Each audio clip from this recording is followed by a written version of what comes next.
यत्स्वर्गावतरोत्सवे यद्भव जन्माभिषेकोत्सवे यद्दीक्षाग्रहणोत्सवे यदखिल ज्ञानप्रकाशोत्सवे यन्निर्वाणगमोत्सवे जिनपते पूजाद्भुतां तद्भवे संगीतस्तुतिमङ्गलय प्रसरतां मैं सुप्रभातोत्सव।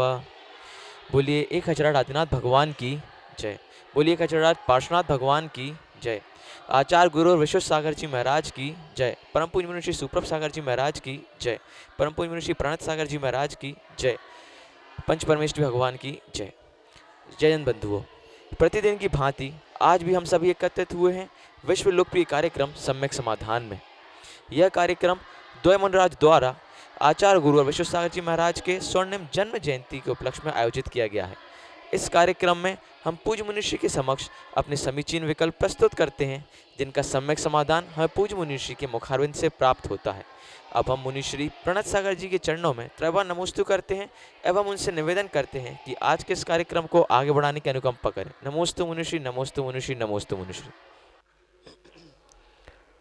ओम नमः सिद्धेभ्य।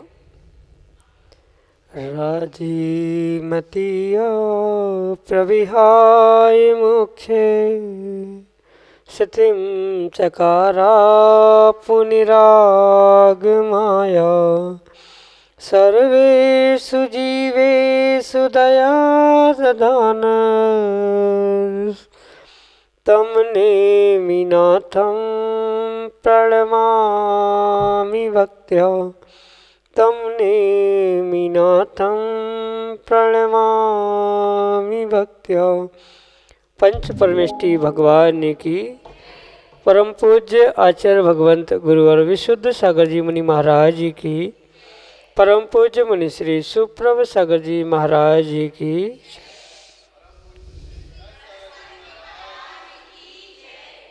समीचीन विकल्पों का सम्यक समाधान। सम्यक ज्ञान की वह अलौकिक विधा जिसके माध्यम से हम सभी अपने मन में उठने वाले उन अनेकानेक समीचीन विकल्पों का सम्यक समाधान प्राप्त करके और अपने मन को निर्विकल्पता की ओर ले जा रहे हैं, क्योंकि वास्तविक सुख निराकुलता ही है और जिसे निराकुलता प्राप्त होती है वही उस सुख की अनुभूति करता है। ऐसे उस शाश्वत सुख की प्राप्ति का एकमात्र कार्यकारी उपाय समीचीन विकल्पों का सम्यक समाधान, जो कि हम सभी प्रतिदिन आगम के परिप्रेक्ष्य में परम पूज्य आचार्य भगवंत गुरु और विशुद्ध सागर जी महाराज के मंगल सुभाषित से उन्हीं के सुयोग्य से परम पूज्य मुनि श्री सुप्रभ सागर जी महाराज के मुखारविंद से प्राप्त कर रहे हैं। प्रारंभ करते हैं आज का सम्यक समाधान।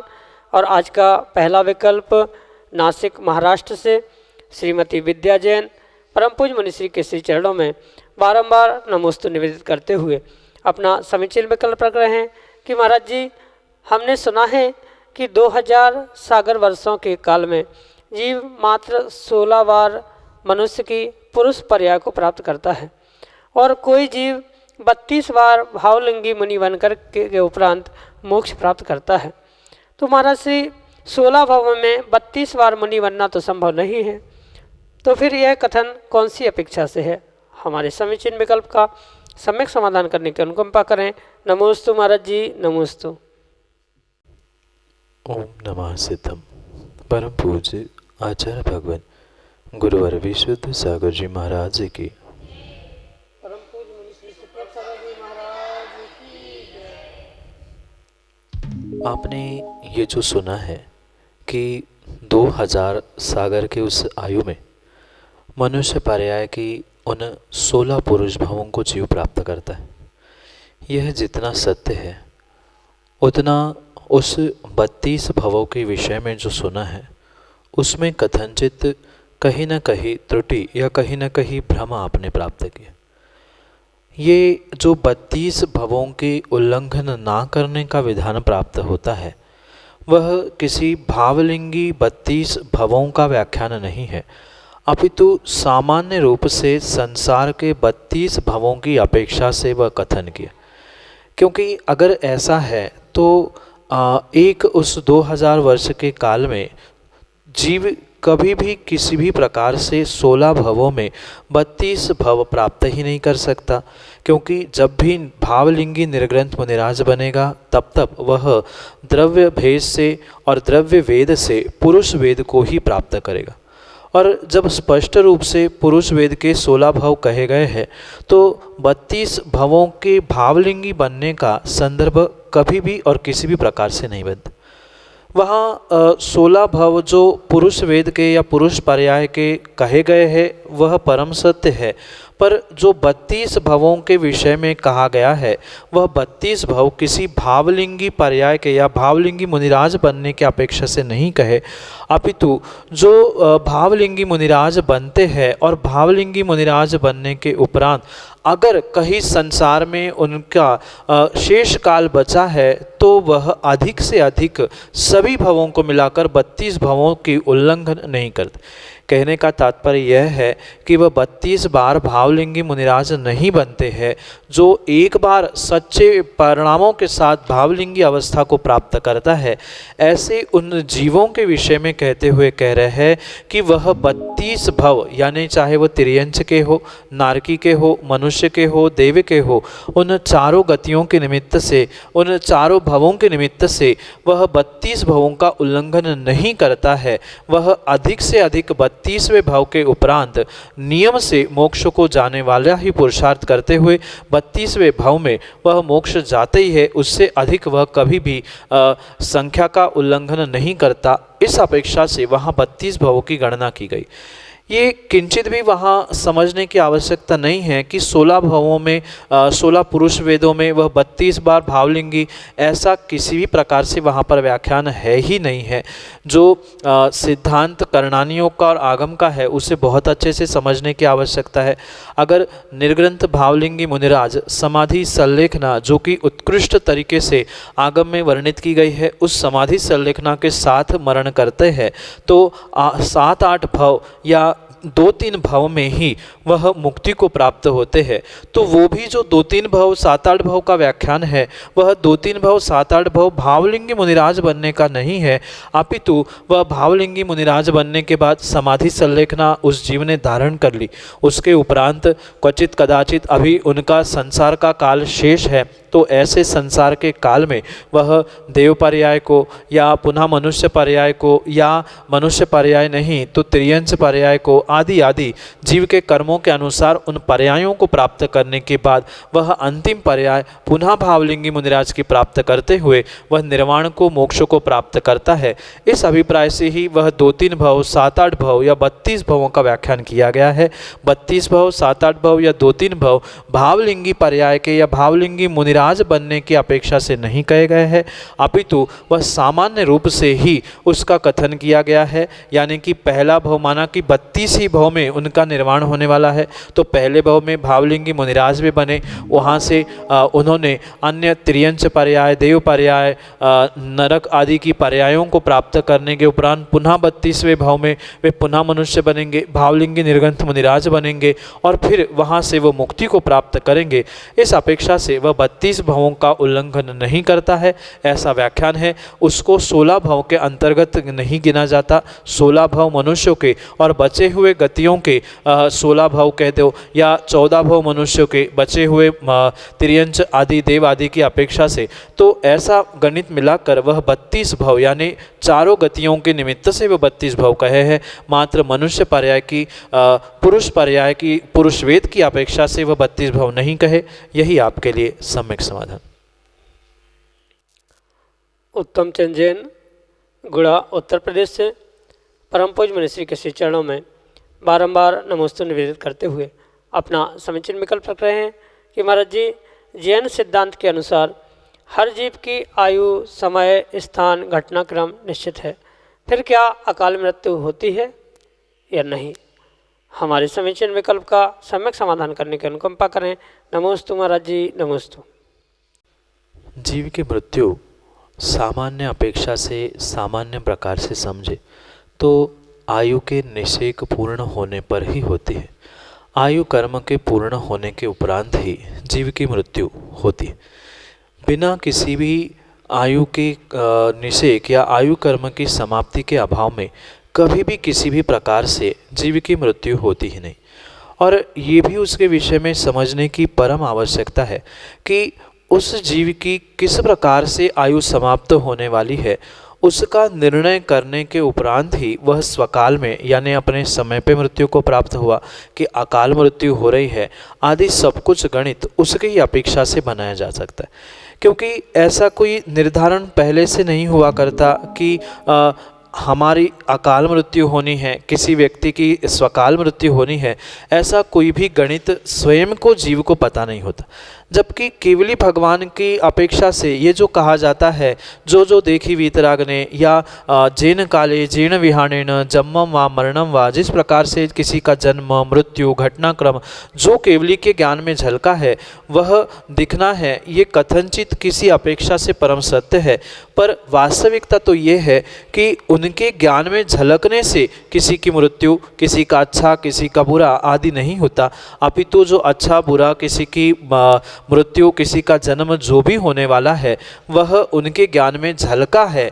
ये दोनों में बहुत अंतर है, इसको समझने की पहली आवश्यकता है। केवली भगवान के ज्ञान में झलकने से किसी को कोई पर्याय मिलती मिटती नहीं है, अपितु जिसका जैसा उस पर्याय के निमित्त से कर्मों के निमित्त से परिणमन होने वाला है उसको केवली भगवान ने एडवांस में पहले ही जान लिया होता है। उसमें ये मुख्य अंतर समझने की आवश्यकता है। तभी जीव इस बात को समझ सकता है कि वह जीव की मृत्यु किस प्रकार से हुई, क्योंकि अकाल मरण भी होता है और केवली भगवान के ज्ञान में भी किसकी कब कैसी मृत्यु है होनी है वह भी निश्चित हुआ करता है। पर उनके निश्चित होने से किसी की मृत्यु किसी का जन्म नहीं होता, अपितु जिसका जो जैसा कर्म का नियोग है वैसा उनके निर्मल केवल ज्ञान में झलका होता है। और उसी परिप्रेक्ष्य में हमें अकाल मरण और स्वकाल मरण की अपेक्षा से भी समझने की आवश्यकता है कि जो अकाल मरण भी हो रहा है वह भी भगवान के केवल ज्ञान में उनके घटनाक्रम के अनुसार वैसा ही झलका होता है। माना कि किसी की अकाल मृत्यु होने वाली है और उस आयु को 50 वर्ष की लेकर, यानी जिस पर्याय में पहुंचा है उसकी माना कि 50 वर्ष की आयु थी पर वह अकाल मरण को प्राप्त हो चुका है या होने वाला है, तो वैसा ही ज्ञान में केवली भगवान के झलका होता है। जिस जीव की 50 वर्ष की आयु है उसके विषय में केवली भगवान ने यही पहचाना कि उनकी 50 वर्ष की आयु है पर 30 वर्ष के समय में कुछ ऐसी दुर्घटना घटेगी जिसके निमित्त से उनका अकाल मरण होगा। ये दोनों बिलाबर उन केवली भगवान के ज्ञान में झलके हुए होते हैं। इस कारण से केवली भगवान की अपेक्षा से वह अकाल मरण है ऐसा नहीं कहा जा सकता, पर वहीं पर प्रत्येक एक छद्मस्त संसारी जीवों की अपेक्षा से उसको परिपूर्ण रूप से अकाल मरण का स्वरूप स्वीकार किया जा सकता है, क्योंकि दोनों के प्रमाण भी आगम ग्रंथों में लिखे हैं। और उसी परिप्रेक्ष्य में हम कभी किसी प्रकार से अकाल मरण का निषेध नहीं कर सकते। अकाल है कि स्वकाल है इसका निर्धारण संसारी आप हम जैसे जीवों के पास नहीं है। किसकी कितनी आयु है, किस कारण से हो रही है, इसका भी हमारे पास कोई निर्धारण नहीं है।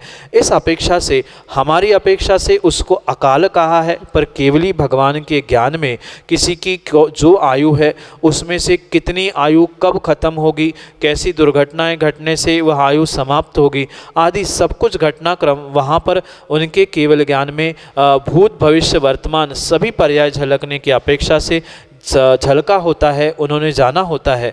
तो उनकी अपेक्षा से भले ही वह अकाल हो ना हो, पर संसारी जीवों की अपेक्षा से उसे अकाल मरण के रूप में स्वीकार किया गया है। इस कारण से वह कितना ही भगवान के केवल ज्ञान में घटनाक्रम जन्म मरण सब कुछ तय है, पर वह छद्मस्त के संसारी जीवों की अपेक्षा से नहीं होने के कारण से वह अकाल मरण रूप स्वीकार किया गया है। यही आपके लिए सम्यक समाधान।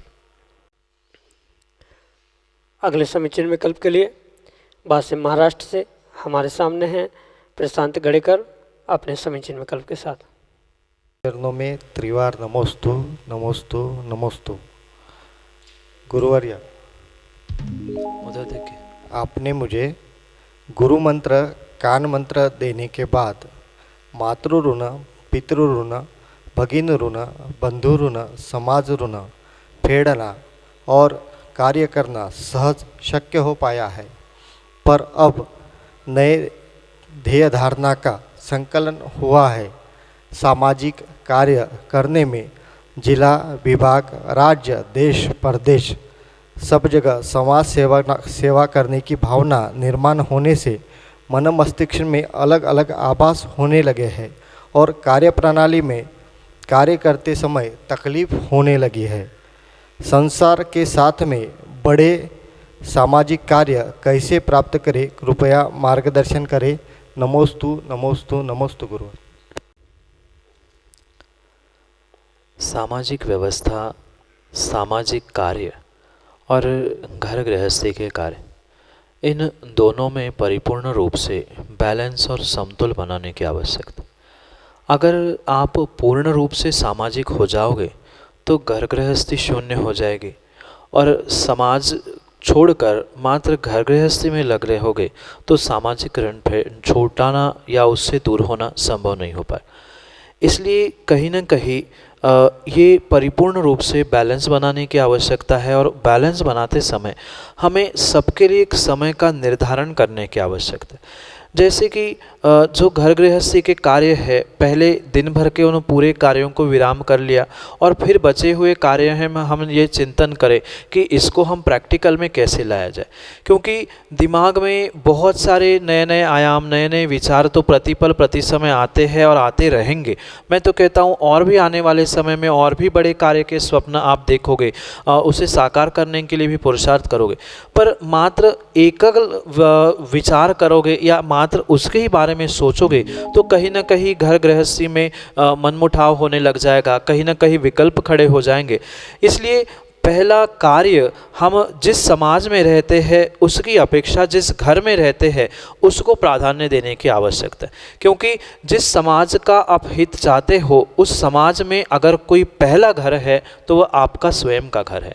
क्योंकि व्यक्ति बहुत बड़ा सामाजिक नेता तो बन जाता है या सामाजिक कार्य करने का प्रयास करता है, पर अक्सर देखने में आता है वह सामाजिक कार्य करने के पीछे स्वयं की घर गृहस्थी को चौपट कर बैठता है। ये वह सारासर भूल जाता है कि जो जिस समाज का या समाज के कल्याण की भावना जीव रख रहा है उस समाज में सर्वश्रेष्ठ स्थान अगर किसी घर का है तो व्यक्तिगत अपने घर से है।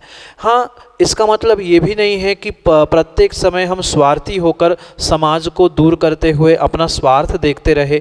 स्वार्थ छोड़ना है, पर ये भी समझे कि कहीं ना कहीं कुछ अंशों में, कुछ प्रतिशतों में हमें उस घर को भी, घर गृहस्थी को भी समय देना होगा। अन्यथा जो जिस समाज में हम रह रहे हैं या समाज का कल्याण करने की भावना रख रहे हैं वहाँ हम घर गृहस्थी से ही छूट जाएंगे तो समाज वाले भी आपको बिल्कुल भी स्थान नहीं देंगे या समाज वाले भी आपको कुछ नहीं पूछेंगे। जब तक आपकी गृहस्थी, आपका परिवार, आपका संसार जो घर बच्चों और आदि के निमित्त से चल रहा है वह जितना अच्छा होगा, उनका जितना रिस्पॉन्स आपके उस समाज सेवा में होगा, जितना उनका मानसिक और शारीरिक बल आपको मिलेगा, उतनी ही सामाजिक क्षेत्र में और आप विशेष उन्नति कर सकते। इसलिए उन सबको हाथ में लेते हुए, उनको समय समय पर समय देते हुए आपको उन सामाजिक कार्यों में उन्नति करने की आवश्यकता है, क्योंकि ऐसा हो ही नहीं सकता कि हम सामाजिक कार्यों में उन्नति प्राप्त कर ले और घर में ही अगर झगड़े होने लग जाए या घर से ही हम मनमुटाव प्राप्त करने लग जाए तो उन कार्यों में भी आप सुख शांति या आनंद से कार्य नहीं कर पाते। इसलिए भले ही उस 2 घंटे का आपके पास समय है, भले ही 15-20 मिनट, आधा घंटा आप घर गृहस्थी के लिए बचा हुआ 1.5 घंटा, 2 घंटे, आधा घंटा, जो अधिक से अधिक समय है वह सामाजिक व्यवस्थाओं के लिए, उसके लिए समर्पित करें। पर कहीं ना कहीं प्रतिदिन एक निर्धारित समय निकाला जाए कि इतना समय में इसके लिए, इतना समय इसके लिए। अगर समय का व्यवस्थित विभाजन किया जाए, समय का सदुपयोग किया जाए तो नियम से आप उस कार्यों में विशेषता को प्राप्त करने की पूरी संभावना हो सकती है। इसलिए पहले गृहस्थी के साथ साथ हम अपने सामाजिक स्थानों को, कार्यों को भी विशेष महत्व देने का पुरुषार्थ करें। यही आपके लिए सम्यक समाधान। श्रीमती राखी जैन, जतारा, मध्य प्रदेश से अगले समीचीन विकल्प के लिए हमारे सामने। दोनों महाराजों के चरणों में कोटि कोटि नमोस्तु महाराज जी, नमोस्तु नमोस्तु। महाराज जी, कुगुरु कुदेव को सिर झुकाने से कितना पाप लगता है, और कभी कभी ऐसे स्थान पे घूमने के उद्देश्य से जाते हैं तो जाना पड़ता है, तो हमें उस समय पाप से बचने के लिए मतलब क्या करना चाहिए? कुदेव, कुगुरु और कुशास्त्र, इनको कृत्य कारित अनुमोदना से किसी भी प्रकार से अगर माथा टेका जा रहा है, उनकी अनुमोदना की जा रही है, तो परिपूर्ण रूप से वह हमारे लिए मिथ्यात्व का दोष ही देने वाला है।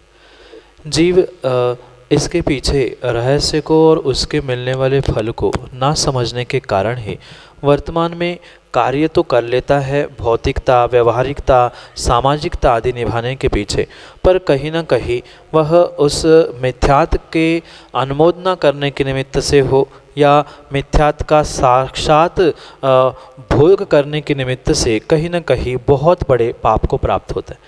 जैसे कि कहीं विपरीत स्थानों पर आप पर्यटन के लिए भी घूम रहे हैं, तो वह भी कृतकारित अनुमोदना की अपेक्षा से मिथ्यात्व का ही सेवन कहा जा सकता है, क्योंकि वहाँ जाने का जो आपका राग था, वहाँ क्या है, कैसा है, भले ही वहाँ आप हाथ नहीं जोड़ रहे हैं, पर आपका वहाँ पहुँचना, आप जैसे प्रतिष्ठित किसी जीव का वहाँ पर पहुँचना, ये स्वयमेव आपके साथ अन्य लोगों को भी उपदेश देने वाला हो सकता है कि वो जा सकते हैं तो हम भी जा सकते हैं। आप बड़े बुजुर्ग जाएंगे तो बाल बच्चे भी कहेंगे कि माता पिता जाते तो हमें जाने में क्या दोष है। तो वहाँ पहुँचना, चाहे पर्यटन के लिए हो, घूमने के लिए हो, वहाँ आपका पहुँचना ये अपने आप में अनुमोदना की अपेक्षा से मिथ्यात्व का ही सेवन कहा जाता है। और एक बार मिथ्यात्व के सेवन में आचार्य भगवान कहते हैं कि 1,00,000 वेश्याओं का सेवन करने में जो पाप लगता है, उतना पाप एक बार के मिथ्यात्व के सेवन में लगता है। इसलिए उस मिथ्यात्व के सेवन से और 1,00,000 वेश्याओं के पाप से बचने के लिए हमें उस मिथ्यात्व के सही मायनों को और सही प्रकार से उसे समझने की आवश्यकता है। ये कितना भी आप कहते रहना कि वो तो अनिवार्यता थी, सबके साथ वहाँ स्थानों पर जाना पड़ा, घूमने के लिए ही गए थे, हमने अभिवादन नहीं किया, ये सब कुछ बातें कहने की हो सकती है, पर ये वास्तविकता में आगम में आचार्य भगवान ने स्पष्ट लिखा है, जो सम्यक दृष्टि होता है वह कभी भी स्नेह, भय, लोभ, राग आदि किसी भी प्रकार से उस विपरीत कुदेव, कुगुरु, कुशास्त्र आदि के स्थानों पर ना पहुंचता है, ना उनको अभिवादन करता है।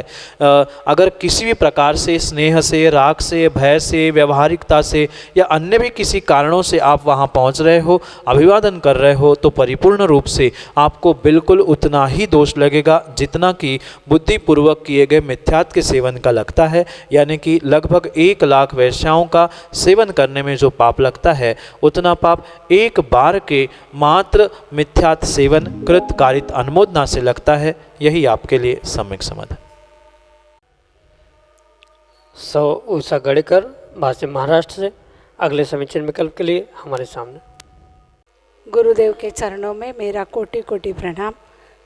मेरा प्रश्न है गुरुजी कि अगर किसी जीव की व्रत के बीच में मृत्यु हो जाती है तो क्या वह व्रत किसी दूसरे को पूरा करना चाहिए?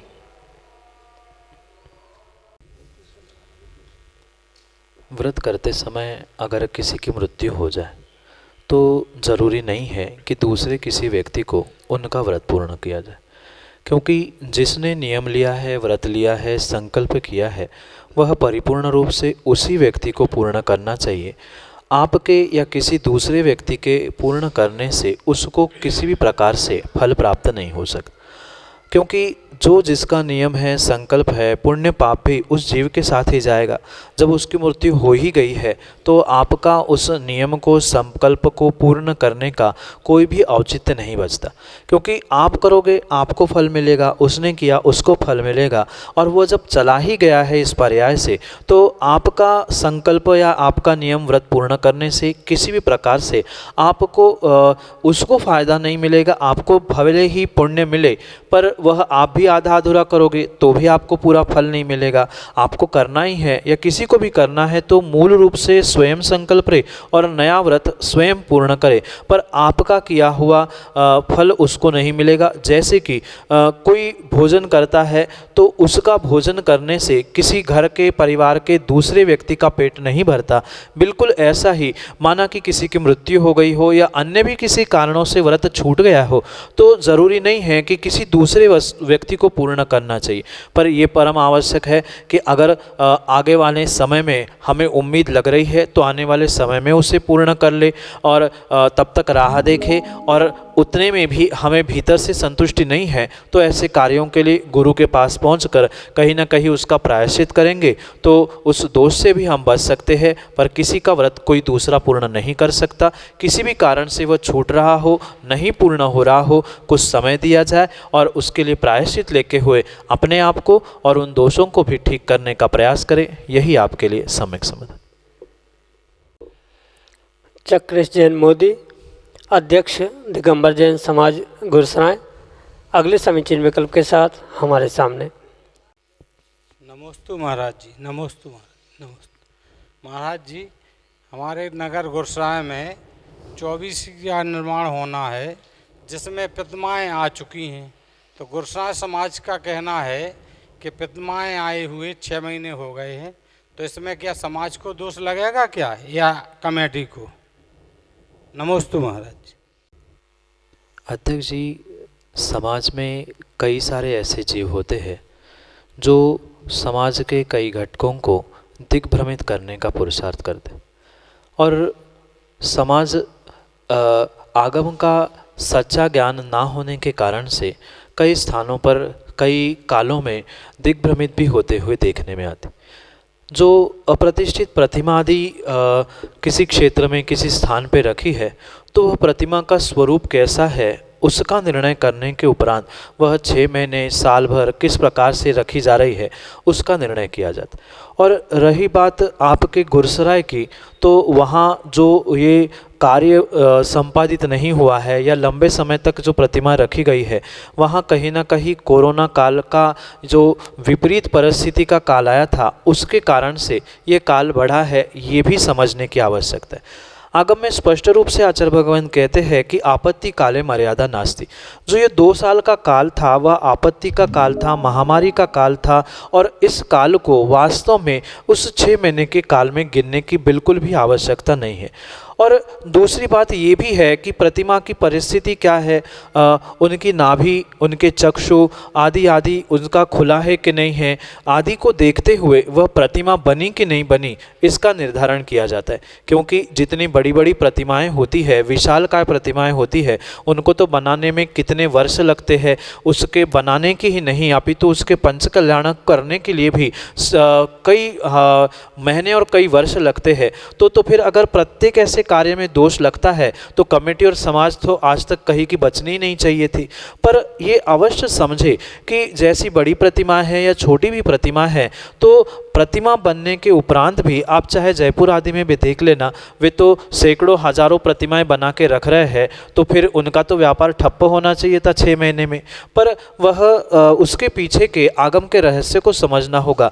अगर प्रतिमा की नाभि, चक्षु, हाथ की रेखाएं, नाखून, ये जो छोटी छोटी वस्तुएं होती, छोटी छोटी बातें होती है, ये अगर पूर्ण नहीं है तब तक वह प्रतिमा प्रतिष्ठित करने के योग्य नहीं मानी जाती, और उस कारण से वह 6 महीने से अधिक भी रखी जा रही है तो उसमें दोष नहीं है। माना कि आंखें खुलकर बिल्कुल सब कुछ तैयार है और फिर जानबूझ के कोई बुद्धिपूर्वक उसे लेट कर रहा है या किसी कारणों से लेट किया जा रहा है तो समाज और कमेटी आदि दोषी हो सकती है। पर विपरीत परिस्थिति को सामने रखते हुए साथ में उस प्रतिमा की क्या अवस्था है, उसके साथ कैसे व्यवहार किया आदि आदि सब कुछ तय करने के उपरांत ही उसका निर्णय किया जा सकता है। अगर जो आँख खुलना यानी जो आँखों के गटे कहलाते हैं उसको बनाना, हाथ की रेखाएं आदि अगर नहीं बनी है तो वह प्रतिमा उस 6 महीने के काल के अंतराल में करना चाहिए, ऐसा कहीं भी निर्धारण नहीं मिलता है।